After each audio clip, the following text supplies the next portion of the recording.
So you got a listing appointment in Simi Valley.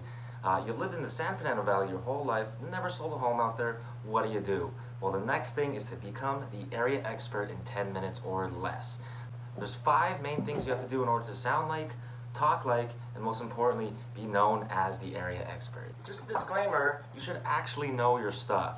This is if you're in a time crunch. Number 1, probably the most important thing to sound smart is to know the good schools in the area. Here's what you do.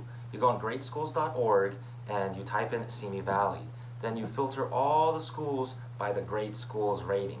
You want to know the top 2 or 3 of the elementary schools, the middle schools, and the high schools. You want to be able to talk about them, elaborate them. How many students are there? What's the teacher to student ratio? Where is it? What are the main cross streets?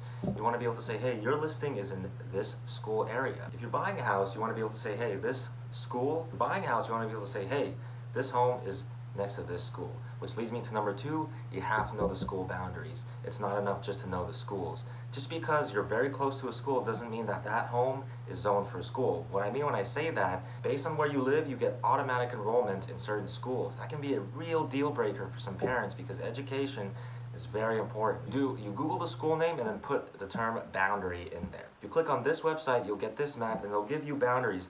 Now usually these are correct 90% of the time, but you always want to double check with the actual school website or calling the school itself. If you guys live in the valley, you know that west of Balboa, it's all zoned for Granada Hills Charter High School. There's an immediate jump of around $50,000 in the home prices if you go right over Balboa Boulevard. Number 3, know the median sales price, days on market, and the average square footage size. What you want to do is you want to go on Google, type in Simi Valley housing market, and just go surf around on Trulia, Zillow, Redfin.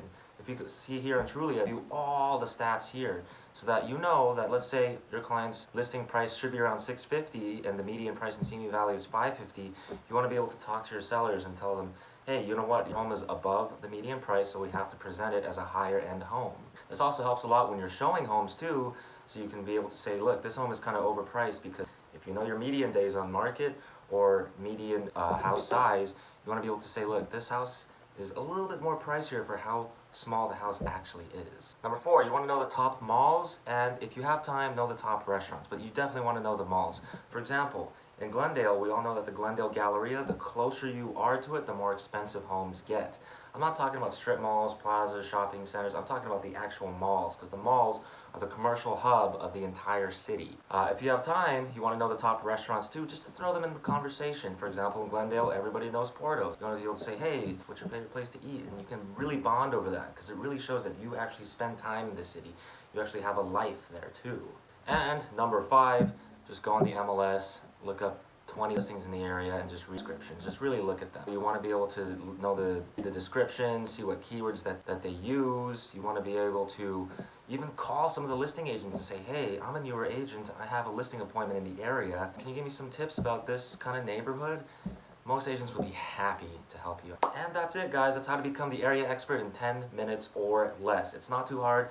You just wanted to be able to know how to throw out some keywords out there so you can immediately look like you know what you're talking about.